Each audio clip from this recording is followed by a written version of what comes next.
नाज़रीन, सितंबर का महीना अपने आखिरी दिनों में है और अक्टूबर का महीना आने को है। वैसे भी इन दिनों में हर साल अगर आप देखें तो ये जो महीने हैं इनमें पाकिस्तानी सियासत में काफ़ी, वैसे तो मौसम बड़ा ठंडा होता है लेकिन सियासत में बड़ी गर्मी आ जाती है, सियासत में बड़ी शिद्दत आ जाती है। आजकल जिस तरह एस्टेब्लिशमेंट और अपोजिशन के हवाले से जो खबरें आ रही हैं, इसी हवाले से आज हमें नौजवान सहाफ़ी उमर इनाम साहब हमें जॉइन कर रहे हैं। इन इस्लामाबाद में बड़ी गहरी नज़र रखे हुए तमाम जो हालात, जो वाक़यात लम्हा ब लम्हा जो तब्दील हो रहे हैं, उसी हवाले से बहुत शुक्रिया उमर इनाम साहब प्रोग्राम पार्टिसिपेट करने के सर। बहुत शुक्रिया बुखारी साहब मदऊ करने के लिए। जी सर, सबसे पहले हमारे नाज़रीन को बताइएगा कि क्या लग रहा है जो अभी सिचुएशन जो चल रही है, क्या जिस तरह नवाज शरीफ साहब ने अपना बयानिया दिया, बड़े सख्त किस्म के, बड़ी तल्खी थी उनके बयानात में, क्या नून लीग से शीन लीग कोई निकलने वाली है? सर बिल्कुल ऐसा ही है। नून और मीम लीग जो है ना सर, जो पहले नून थी, 28 जुलाई 2017 को जब फैसला आया, नवाज शरीफ साहब नाअहल हुए सुप्रीम कोर्ट ऑफ पाकिस्तान से, उस वक्त फिर ये बन गई मीम लीग। अब जो है वो दिसंबर से पहले पहले ये बनने जा रही है शीन लीग। इस मीम में से एक शीन निकलने लगी है। और इसकी, जैसे मैंने कहा कि इसकी जो दौड़ है, ये जो बेसिक इस पार्टी के अंदर एक दरार आई थी, वो आई थी जब ये फैसला आया, नवाज शरीफ साहब को नाअहल करार दे दिया गया। वो वजीर आजम पाकिस्तान भी थे, साथ अपनी पार्टी को भी लीड कर रहे थे। फिर उसके बाद ये भी फैसला उसके बाद आया कि वो अपनी पार्टी को भी लीड नहीं कर सकते, और उसके लिए भी उनको नाअहल करार दिया गया। तो फिर एक बहस चल निकली नून लीग के अंदर, और बड़ा खींचातानी शुरू हो गई कि नून लीग का प्रेसिडेंट कौन बनेगा। मरीम नवाज खुद भी नहीं बन सकती थी, लिहाजा फिर उन्होंने ये किया कि या तो जो धड़ा था शहबाज शरीफ साहब वाला, उसकी कोशिश थी कि शहबाज शरीफ साहब बने। जो मरीम नवाज थी, उनकी कोशिश थी कि मरीम नवाज ग्रुप का कोई बंदा बने, यानी शायद खकान अब्बासी बन जाए, या इस तरह के जो और उनके लीड वान है उनमें से कोई एक बने। और लोग ये भी कहते हैं कि वजीर आजम बनने में भी शाहिद खकान अब्बासी की जो चॉइस की गई थी, उसमें भी मरीम नवाज का बड़ा हिस्सा था। वो चॉइस भी मरीम नवाज की थी जब शाहिद खकान अब्बासी को वजीर आजम बनाया गया था। लिहाजा ये दौड़ उस वक्त शुरू हुई थी। फिर एक गेम बनी बुखारी साहब। वो गेम ये थी कि जब पाकिस्तान से 2 नंबर तरीके से प्लेटलेट्स गिराए गए और बीमारी का बहाना बनवा कर नवाज शरीफ को यहाँ से निकाला गया, तो उसी वक्त शहबाज शरीफ ने नवाज शरीफ से ये वादा भी किया था कि आप जा रहे हैं तो आपके पीछे हम मरीम नवाज को भी भेजेंगे। लेकिन जब देखा गया कि नवाज शरीफ साहब जो बीमारी का बहाना करके जा रहे थे, लेकिन वो तो हट्टे कट्टे गए हैं और बैठते ही अंगूर खा रहे हैं, और वहां जाके उन्होंने सियासी सरगर्मियां शुरू कर दी हैं, कोई चेकअप नहीं करवाया, किसी अस्पताल में दाखिल नहीं रहे। लिहाजा फिर यहाँ पर वो लोग जिन्होंने फैसला करना था मरीम नवाज की जाने का, उन्होंने कहा नहीं, अब नहीं जाने देंगे, बस बहुत हो गया। जो हो गया, एक दफा एक बंदा चला गया, मजीद किसी को नहीं जाने देंगे। जब मरीम नवाज को यहाँ रोका गया, तो फिर मरीम नवाज की कोशिश ये थी कि अब शहबाज शरीफ वापस ना आए, वो अब्बा जी के साथ उधर ही लंदन में रहे। लेकिन इधर जब जरूरत पड़ी मार्च के अंदर, इधर से तलत हुसैन और जावेद चौधरी जैसे लोगों ने, पालशियों और मालशियों ने, ये लिखना शुरू कर दिया और ये बोलना शुरू कर दिया कि पाकिस्तान में इमरान खान से कोरोना नहीं संभल रहा, और जिसने डेंगू को संभाला था वो शहबाज शरीफ था, लिहाजा शहबाज शरीफ को वापस आना चाहिए। लेकिन इधर उनको कुछ नहीं मिला, क्योंकि उनके लिए कुछ था ही नहीं, कोई प्लानिंग नहीं थी उनको वजीर आजम बनाने की, उनको सीएम बनाने की। और उस वक्त फिर ये दौड़ जो थी ये और सख्त हो गई, और इसमें फिर और लोग शामिल हो गए। और फिर हमने देखा कि मरीम नवाज साहिबा की तरफ से भी बहुत सारी चीज़ें आई, शहबाज शरीफ साहब की तरफ से भी बहुत सारी चीज़ें आई। और अभी जब शहबाज शरीफ जाके मिल रहे थे फौजी साहबान से, तो उस वक्त मरीम नवाज ने जो स्टैंड लिया कि मेरी पार्टी का कोई बंदा जाके नहीं मिला, और उन्होंने ये भी कहा कि जो लोग जाके मिले उन्होंने गलत किया है। तो ये बेसिकली मैसेज था अपने चाचा के लिए और चाचा के हवारियों के लिए जो साथ गए थे। लेकिन फिर फौज ने यह भी बता दिया, उन्होंने कहा सिर्फ आप पवित्र ना बने, अभी जितने चूहे खाए हैं इस पार्टी ने, वो खा के अब हज पे जाने की बात ना करें। आपके लोग भी आपके पैगाम लेकर आते रहे हैं। लिहाजा आप जो शीन लीग का जो ग्राउंड तैयार हो रहा था, जो पिच तैयार हो रही थी, वो अब मुकम्मल तौर पर तैयार हो चुकी है। और हम देखेंगे कि आइंदा कुछ महीनों में ये शीन लीग भी मोरस वजूद में आती नजर आ रही है। जी उमर इनाम साहब, ये बताइए हमारे नाज़रीन को कि यकदम जो तमाम अपोजिशन की जो जमातें हैं वो फौज के खिलाफ क्यों होंगी, इसकी क्या वजह हो सकती है? सर फौज ने असल में ये किया है कि जो अंदरूने खाना ये मुलाकात कर रहे थे, इन्होंने एक हाथ जो है वो फौज के तस्मों में रखा हुआ था और दूसरा हाथ फौज के गिरबानों तक ये पहुंचाने की कोशिश कर रहे थे, वो हाथ पहुंचने नहीं दिया गया। जब ये दो नंबरी कर रहे थे और उधर जाके अंदरूनी खाना मुलाकातें करके एनआरओ की भीख मांग रहे थे, और इधर से आकर इन लोगों ने कोशिश की, इन सियासतदानों ने, कि ये अपने आप को बहुत बड़े पारसा और बहुत बड़े लीडर साबित कर सकें, पाकिस्तान के बहादुर तरीन डेमोक्रेटिक लीडर्स। तो फिर फौज ने जाहिर है इनकी जो चीज बतानी थी वो बताई। अब इनको ये मसला है फौज के साथ, इस वक्त इनको खतरे अपने अपने नजर आ रहे हैं। नवाज शरीफ को अपनी औकात पता चल चुकी है जब फौज ने आके जवाब दे दिया है। मरीम नवाज की वर्थ भी उसको पता चल गई है। बिलावल भुट्टो वैसे न 3 में न 13 में बेचारा वो कंफ्यूज बच्चा है। उसको कभी अब्बा जी उसके भाषण देना शुरू कर देते हैं, कभी उसकी फुप्पो उसको इनकलाबी बनाना शुरू कर देती है। मैं समझता हूँ बुखारी साहब, इसमें इस मुल्क में अगर बहुत ज्यादा पोटेंशियल है ना किसी में इमरान खान के अलावा, तो वो बिलावल भुट्टो में है। बिलावल भुट्टो इस मुल्क की सियासत में एक अहम हिस्सा और एक अहम रोल प्ले कर सकते हैं, अगर वो सिर्फ अपने बाबा और अपनी फुफो से जान छुड़ा ले और अपनी सियासत खुद करें। अब वो न 3 में न 13 में कंफ्यूजन का शिकार है, कभी इधर होते हैं कभी उधर होते हैं। उनकी ना कोई पॉलिसी है, ना कोई उनकी पॉलिसी स्टेटमेंट है, ना कोई उनकी स्टैंडिंग है। यानी आपके वो कहने का मकसद है कि अपनी नाना वाली सियासत करें, अपने ना नाना के और अपनी बाप सियासत करें, बिल्कुल ऐसे ही है। आपने वादा की थी। उनकी वालदा मोहतरमा, अल्लाह उनको जन्नत नसीब करे, उनसे आपको हजार इख्तलाफात हो सकते हैं, लेकिन मैं समझता हूँ बेनज़ीर भुट्टो का विजन आसिफ अली जरदारी के विजन से बेहतर था, और क्या तालपुर के विजन से अच्छा था। बाकी इख्तलाफ इस पे किए जा सकते हैं, डिबेट लंबी चौड़ी हो सकती है कि क्या उन्होंने किया क्या नहीं किया, लेकिन आसिफ अली जरदारी ने उसको तो बिल्कुल तबाह बर्बाद कर दिया ना बेचारे को, लॉन्च होने से पहले ही यानी उसका मिसाइल ठुस कर दिया। उसके अलावा रह गए फजल रहमान साहब। फजल रहमान साहब के अगेंस्ट नैब ने अब नोटिस लिया है, नैब ने उनको बुलाया है।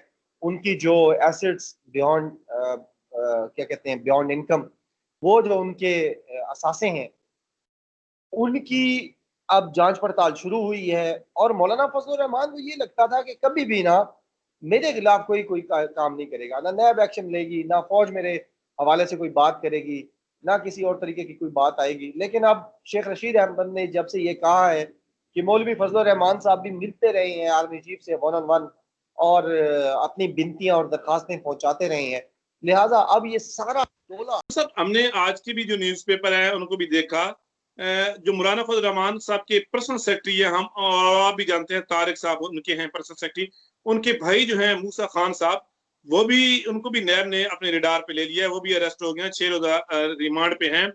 अगर साथ साथ ये देखा जाए कि शेख साहब जो हैं वो भी आजकल बड़े अग्रेसिव नजर आ रहे हैं, और उन्होंने बड़ा अहम ऐलान किया कल फैसलाबाद में भी कि मैं हर हफ्ते जो अपोजिशन के लीडरान हैं उनको बेनकाब करूंगा। अच्छा, रात को ये हमने प्रोग्राम में देखा, आपने भी देखा होगा समा के प्रोग्राम में अली हैदर के बड़ी अहम स्टेटमेंट दी है मौलाना अब्दुल गफूर हैदरी साहब ने, जो मौलाना साहब के बड़े करीबी हैं और उनकी जमात के सीनियर रहनुमा भी हैं। उन्होंने बोला हमें आर्मी चीफ साहब ने बुलाया, हम उनके पास नहीं गए बल्कि आर्मी चीफ साहब ने बुलाया। बेसिकली उनका कहना ये था कि नून लीग के खिलाफ हम जा रहे हैं, आप उनके कोई इस तरह की मुदाखलत ना कीजिएगा। ये उन दिनों की बात है जब आजादी मार्च हो रहा था, पिछले साल की बात है। तो इस तरह की जो है कि मौलाना जो है वो भी खुल के आ रहे हैं, नून लीग भी खुल के आ रही है। तो ये हालात जो है आने वाले दिनों में बड़े गंभीर से गंभीर होते जा रहे हैं। क्या लगता है आपको कि रुख ये किस साइड पे, ये जो ऊंट है ये किस करवड़ बैठेगा? सर वो कहते हैं ना, चोर की चोरी पकड़ी जाए तो वो बुखला जाता है, और बुखला कर जो पकड़ने वाला है उसके गिरबान पकड़ लेता है। तो ये बेसिकली जो एक इस मुल्क में गोरख धंधा था सियासत का, कि आप वहां से सपोर्ट लेते रहते थे, बड़े घर में जाते रहते थे, वहां जाके आप पहली साफ में बैठे होते थे, और इधर लोगों को आपने इनकलाब के चूरन भी बेच रहे होते थे। और जो है वो आप ये भी कहते थे कि मुल्क के अंदर सियासत उनके असर रसूख से पाक होनी चाहिए। अब वो सारी चीजें जब खत्म हुई हैं तो जाहिर है फिर बौखलाहट तो बहुत ज्यादा इनके अंदर हो गई है और होनी भी चाहिए। लेकिन मैं आपको एक बात बता दूं बुखारी साहब, इसमें नुकसान इन्हीं का है, इन्हीं चोरों का है। जो ज्यादा शोर मचाएगा वो ज्यादा बड़ी कीमत चुकाएगा। और जो यानी ये खुद अपनी एक्सपोज होंगे ना, यानी इमरान खान साहब को कहा गया उनके मिनिस्टर्स की तरफ से कि आप नवाज शरीफ को तकरीर ना करने दें, लेकिन खान साहब ने कहा नहीं नहीं, इनको बोलने दें, आप इनकी तकरीर ऑन एयर करें, सारे चैनल्स पे करें, लोगों को पता चलेगा, ये खुद एक्सपोज होंगे। वही बात है कि बुकलाट में मारे गए सारी चीखें इनके अपने खिलाफ जा रही हैं, और ये ऊंट जो है ये रावलपिंडी और इस्लामाबाद की सिविल और मिलिट्री लीडरशिप के हक में बैठेगा, उस करवट में बैठेगा जिस करवट में इसे इमरान खान बैठाना चाहते हैं। ये अच्छा जातियों उमर, उमर या भाई, दो दिन पहले मेरी मुलाकात हुई है शायद खान अब्बासी साहब से। उनसे जी मैंने यही क्वेश्चन किया कि एपीसी में जो मियां साहब ने इस तरह अग्रेसिव जो स्टाइल अपनाया, जिस तरह की उन्होंने कहा है कि हमारी जो इमरान खान साहब को लाने वाले हैं उनसे जंग है, बड़े सख्त बोले हैं। इस हवाले से ये आपकी पार्टी को नुकसान होगा, खासतौर पर जो आगे बल्दियाती इलेक्शन आने वाले हैं, इस हवाले से आप क्या कहेंगे?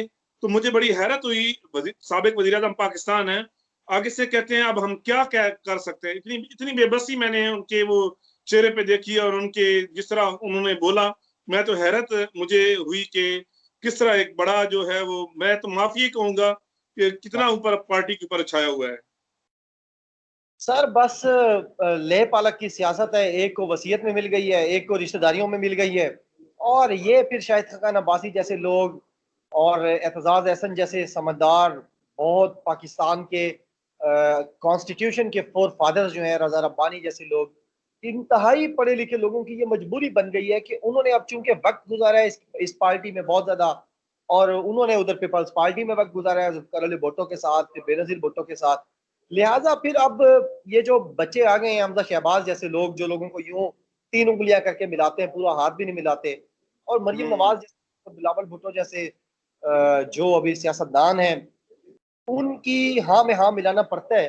अब मैं आपको बताऊं, जो इस्लामाबाद में जो बातें हैं वो शाहिद खान अब्बासी के बारे में ठीक है, रिलेटिवली बेहतर है।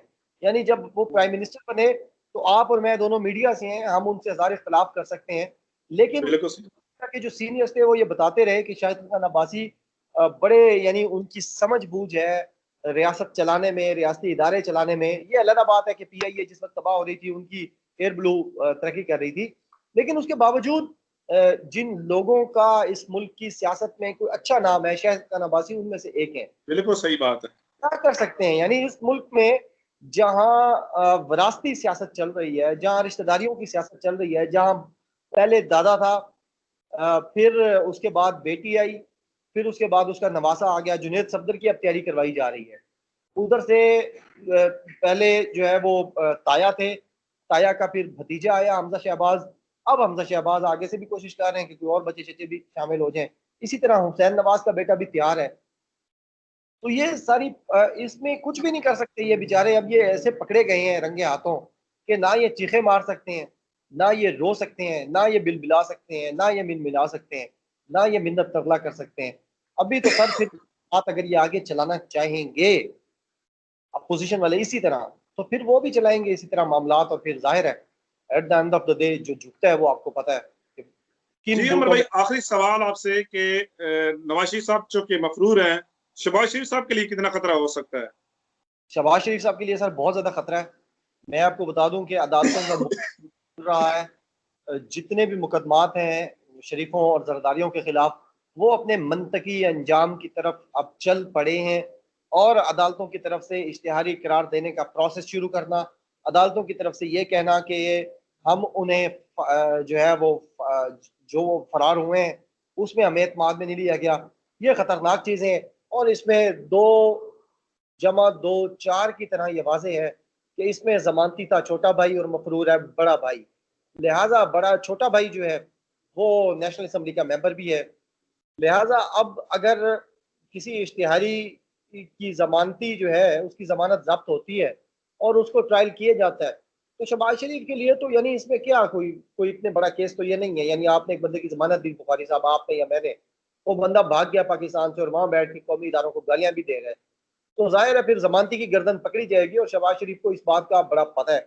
लेकिन बड़ी इंटरेस्टिंग चीज बन गई है कि शहबाज शरीफ बैक वक्त ये भी चाहते हैं कि उसकी बेटी भी बाहर चली जाए और मैं यहाँ सियासत करूँ, अपनी अकेली वन मैन पार्टी बनाऊं, वन मैन आर्मी बनूं। लेकिन उसके साथ साथ उनकी गर्दन भी फंसी हुई है इधर इसकी चुटकी में कि अगर उनका भाई वापस नहीं आता तो वो फंसेंगे। इधर से मरीम नवाज की भी ये ख्वाहिश है कि पहले ये ख्वाहिश थी कि शहबाज शरीफ ना आए, जब आ गए तो उनकी अब ख्वाहिश है कि नवाज शरीफ तो बिल्कुल ना आए, ताकि ये जो कांटा ये लगा हुआ है शहबाज शरीफ वाला ये यहाँ से कहीं से निकल जाए। लिहाजा ये जो क्या कहते हैं उसे, game of game of throne है वो एक, जिसके अंदर वो सारे यानी आपस में तख्त की लड़ाई है और वो सारे आपस में गेम है और सारी फैमिली पॉलिटिक्स है, फैमिली वॉर है, इंटरनल वॉर है, ये सारी वही चल रही है।